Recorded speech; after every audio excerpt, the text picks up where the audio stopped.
पता है भाई, जो पौराणिक काल था उसमें आदमी बहुत समझदार था।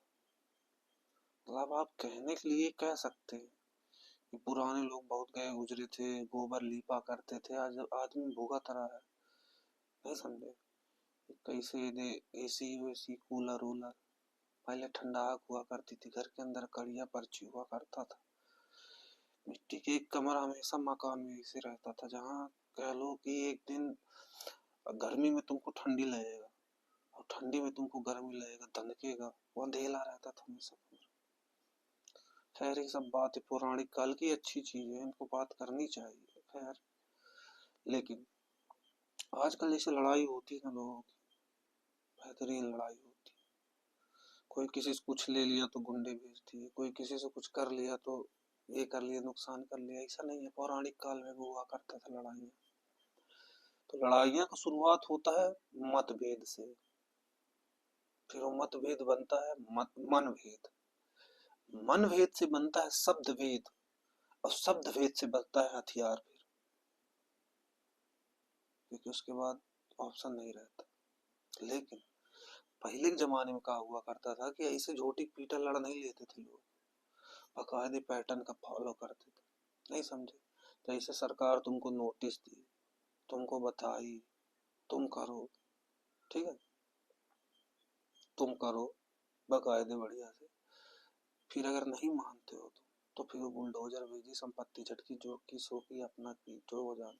सेम उसी तरह पुराने जमाने में क्या हुआ करता था, जैसे पहले कुछ मान लो एग्जाम्पल तुमको उदाहरण के तौर पर, कोई किसी का सामान ले लिया, बहुत ज्यादा पौराणिक काल में चले जाओ तो आदमी भूल जाता था, चलो उसका आधा थी, दे दे, आवश्यकता होगी उसको, ज्यादा आवश्यकता होगी, रख लिया। उसके बाद क्या हुआ कि पहले किसी भी चीज के लिए एक सज्जन को भेजा जाता था।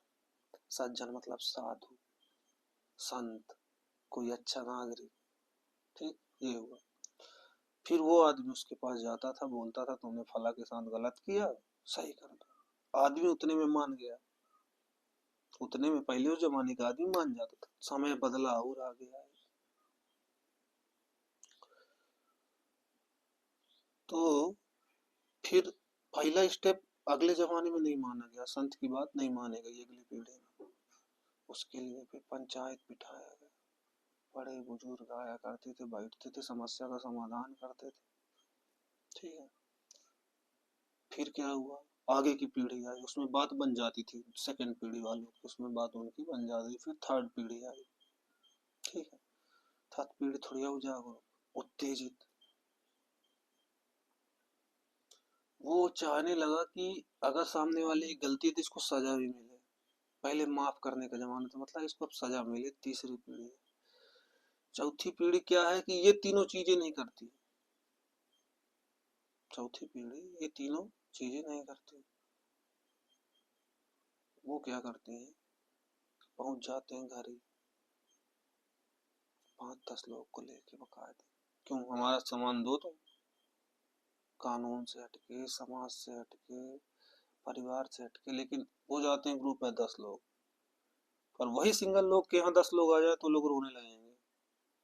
तो जिसको आज तुम रुलाने जा रहे हो, सेम सिचुएशन में तुम भी रो सकते हो, ये तय है, ठीक है। लेकिन अब पांचवी पीढ़ी जो हम लोग हैं, हम लोग पांचवी पीढ़ी हैं। आप अधिक से अधिक अपने बाबा परपाजा लोग को 5 लोग का अपने ऊपर से नाम जानते होंगे, इससे ज्यादा मुझे नहीं लगता जानते होंगे। अधिकतर, अधिकतर लोग, ठीक है। तो 5 पीढ़ी हम लोग कैसे हैं? हम लोग पांचों चीज नहीं लेते, हम लोग मौका परस्त लोग, ये सब सिचुएशन। और लड़ते हम खुद के बचाव के लिए नहीं है, लड़ते हम दिखाने के लिए। और उत्तेजना का पहला नियम, जब सारी बातें खत्म हो जाए फिर आप उत्तेजित हो, कि आप जान ले कि आपके उत्तेजित होने के बिना आपका प्राण बचेगा नहीं। या किसी निर्बल के साथ गलत हो रहा है, ठीक है, किसी स्त्री के साथ गलत हो रहा है, ठीक है, ये अपवाद है। इनकी स्थिति में आप, अगर आपको तुरंत आवश्यकता पड़ी है, तुरंत हो। किसी गौ के साथ गलत हो रहा है, किसी वृद्ध के साथ गलत हो रहा है, इनमें आपको नहीं देखना कि आसपास क्या चल रहा है। सारा काम छोड़ के इनका किसी शिशु के साथ गलत हो रहा है, किसी निर्दोष आदमी के साथ गलत हो रहा है, ये अपवाद है। ठीक है, और इनकी परिस्थिति के बाद आदमी क्या, अगर जो पांचवी पीढ़ी है वो जाता है, मौका परस्त आदमी है, पीट पाट देता है, सरवर फाड़ देता है, ये सब वो सब कर देता है, फिर वही चैन में चलता है, उसको सुकून नहीं रहता है। लिटरली अगर वो ना किया होता, जिसको मतलब पांचवी पीढ़ी ऐसे कुछ सोचता है कि ये चीजें बढ़िया है, उत्तेजना एक बढ़िया है, अकॉर्डिंग टू कैसे ले लो, ऐसे नेपाल का युवा उत्तेजित हुआ, चीजें चल रही हैं बढ़िया, वो शायद जो सरकार जो गवर्नमेंट वहां चल रही हो केवल युवाओं को ही पसंद हो, सीनियर सिटीजन को पसंद ना हो।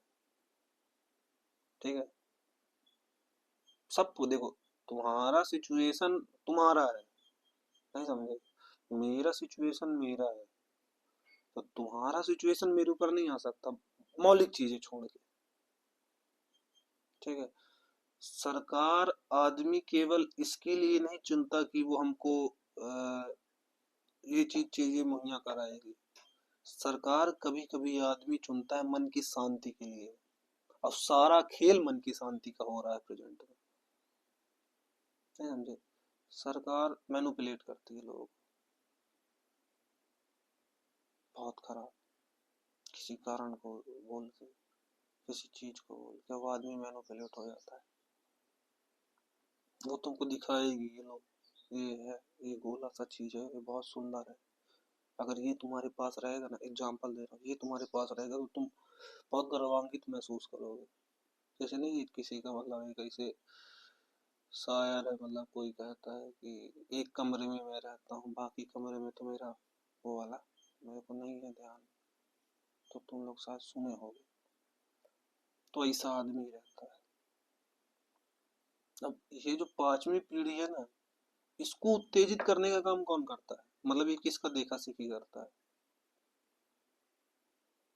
ये किसी का देखा सीखी नहीं करता,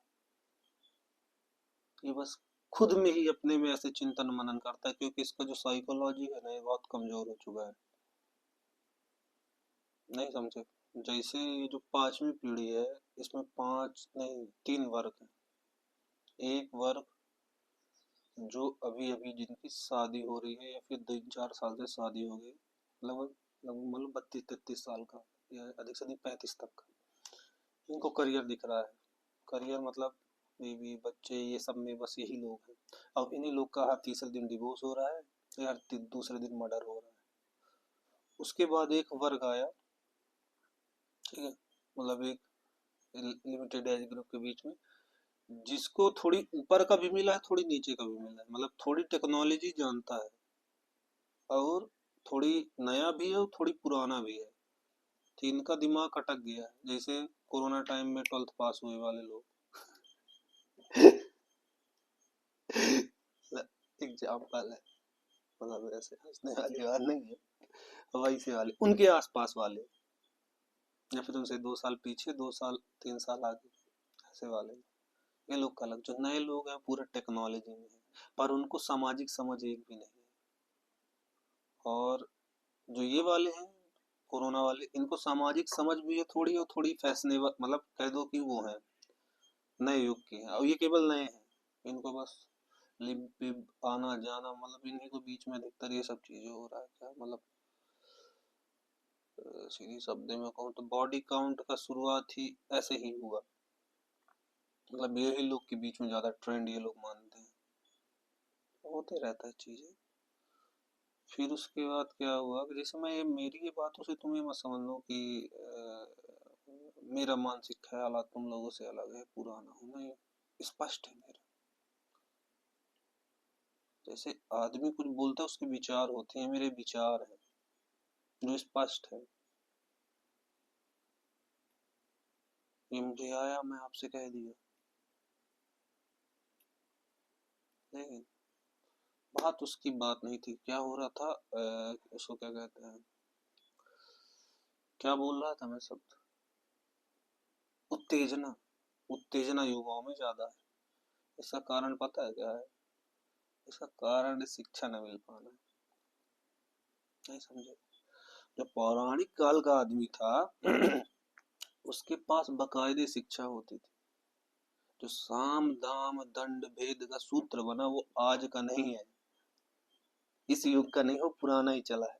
तो आदमी वो चीजें एक्सेप्ट कर लेता है अपने जीवन में पुराना। नहीं समझे? जो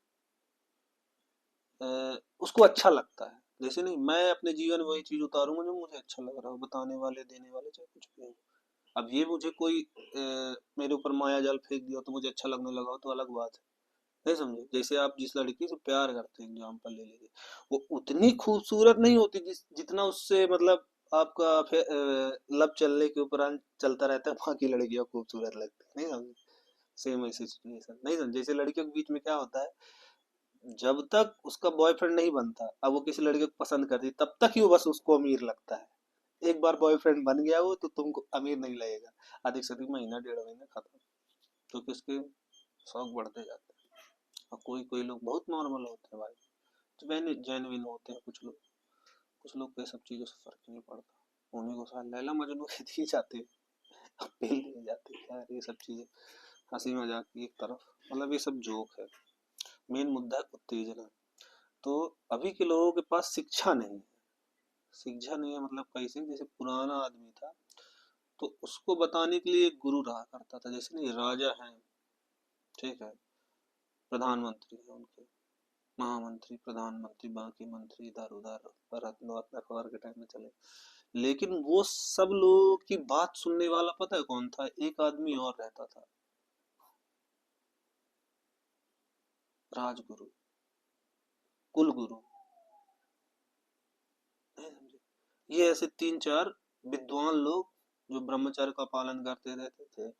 शास्त्र उनका निपुण था, शस्त्र उनका निपुण था, सब चीज में बेस्ट थे।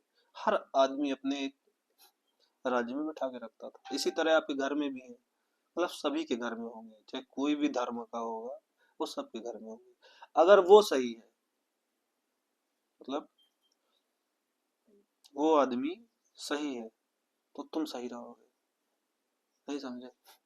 जैसे तुम्हारा गुरु है शुक्राचार्य तो तुम राक्षस ही बनोगे, और तुम्हारे गुरु है बृहस्पति तो तुम इंद्र ही बनोगे।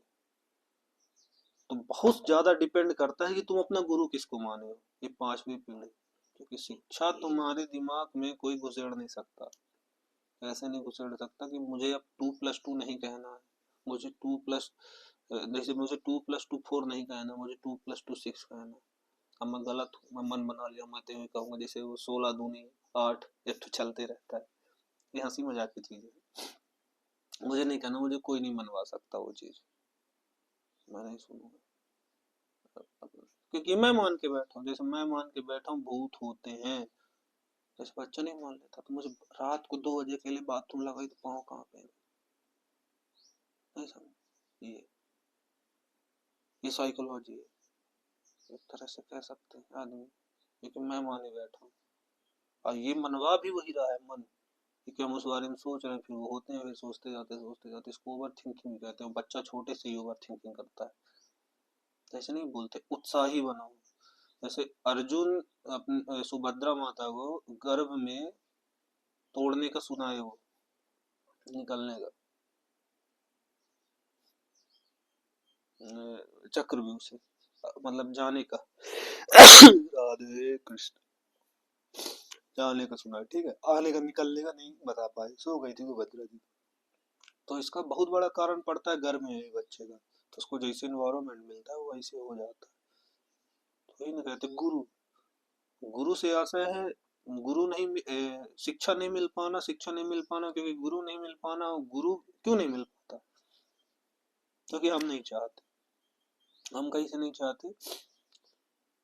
हम कभी ऐसी चीजों में देख के उसको प्रसन्न हो जाते हैं जो क्षण भर की हो, क्षण बाद वो खत्म हो जाना है। जैसे सिगरेट पी रहे हैं, वो 10 रुपया का सिगरेट भी आना, 10 रुपया का दूध भी आना, 10 रुपया का कॉफी भी आना, 10 रुपया का पेन भी आना। 10 रुपये से बहुत सारी एक ही मतलब एक ही अमाउंट से बहुत सारी चीजें अलग अलग अगर खरीदेंगे तो हमको मिल जाएगी, पेन मिल जाएगा, बुक मिल जाएगा, समोसा भी मिल जाएगा, सब कुछ मिल जाएगा। अब डिपेंड करता है हम क्या लेते हैं। इसी तरह ऐसे ही समाज रहता है। तो कहना मैं ये चाहता हूँ कि प्रेजेंट का जो 5वीं पीढ़ी है ना भाई, ये खुद नहीं समझना चाहती। अब यही सबसे बड़ी गलती ये की है 4थी पीढ़ी, कि खुद वो नहीं समझना चाहती थी अपने विवेक से। भारत आजाद हुआ, लोग रिलैक्स बैठ गए। तो उस समय का गाली देना भी इंडियन का इंडियन को लगता था चलो कम से कम भारतीय तो हमको गाली दे रहे हैं, अंग्रेज तो नहीं दे रहे हैं। नहीं समझे? तुम्हारे ऊपर खूब अत्याचार हो रहा, अत्याचार हो रहा, अत्याचार हो रहा। एक आदमी तुमको वहां से छुड़ाया, अब वो मार नहीं रहा है, पर सुबह से लेके शाम तक, रात तक, दिन तक बस तुमसे अपना काम करवाता है। एग्जाम्पल, ठीक है? तो तुम क्या सोचोगे, चलो पुराना वाला तो बहुत मारता भी था, वो काम भी करवाता था, और जो नया वाला केवल काम है करवाता है। तो ऐसी मानसिक स्थिति बन जाती है लोगों की, पुरानी अवस्था को देखकर नए अवस्था में जाने। लेकिन वो आदमी उसी में फंसा रह जाता है, उसी में फंसा रह जाएगा।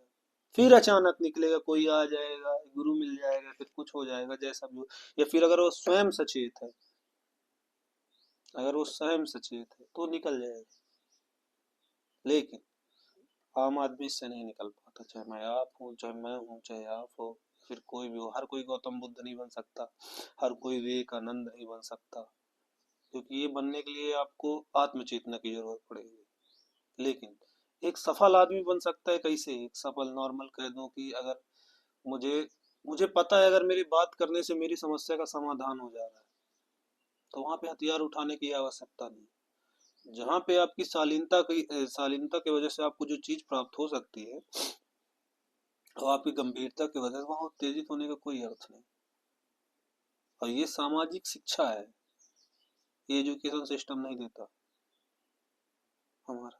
तो हमको गुरु तो ऐसा मिला नहीं गवर्नमेंट की तरफ से, नहीं समझे? और गवर्नमेंट भी वैकेंसी उतना ही निकालती है, कोई भी आज से लेके पौराणिक काल से लेके अभी तक कोई भी तंत्र मान लो, ठीक है? तो वो वैकेंसी कामगारों का उतना ही निकालती है जितना उसको आवश्यकता हो, क्योंकि वो तुम पे राज कर रही है। तुमने अपने सेफ्टी सिक्योरिटी की वजह से उसको चुना है, कि तुमको और कोई हानि ना हो, ऐसा ना हो, ये ना हो, वो ना हो, वो ना हो।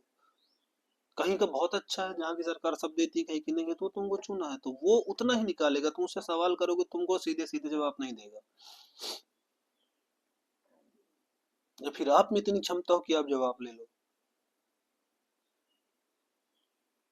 क्योंकि पहले लड़ाई होती थी हाथ तलवार से, अब अब लड़ाई होती है उंगली से नहीं, अब विचार से।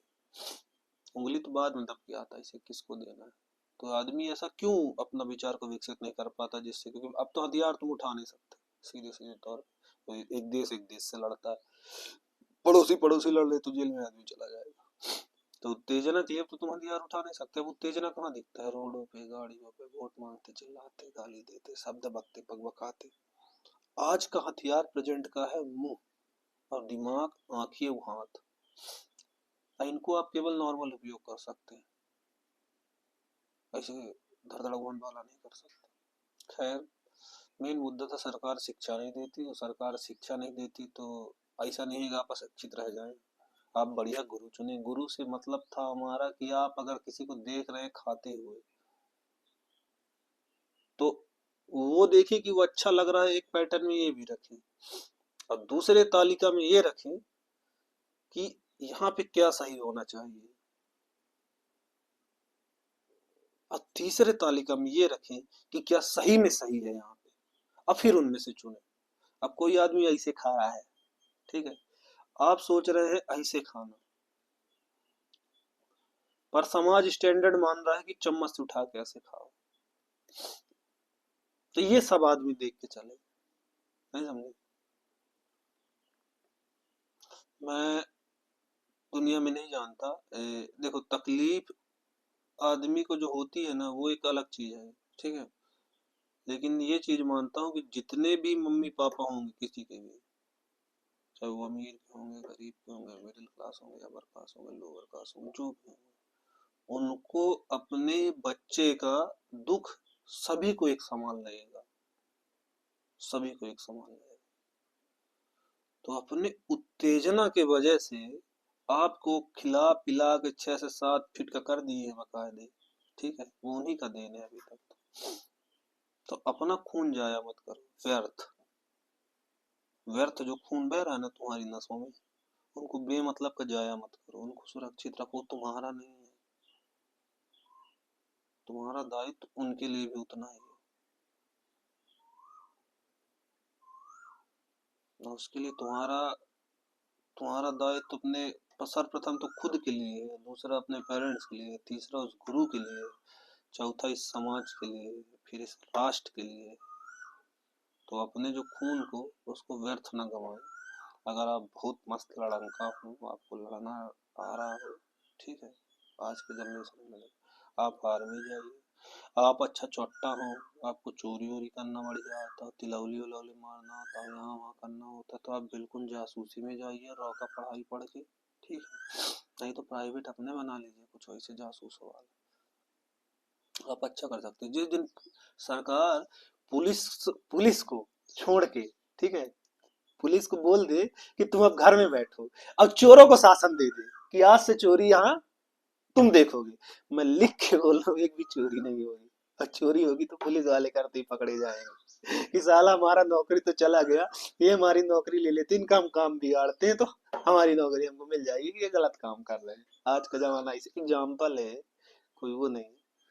तो प्रेजेंट का सिचुएशन ये है। खैर, चलो यार मजा करो, मैं भी काका बकबका लिया, चलता हूँ कहीं इसमें। खैर, अच्छा लगा, राधे राधे।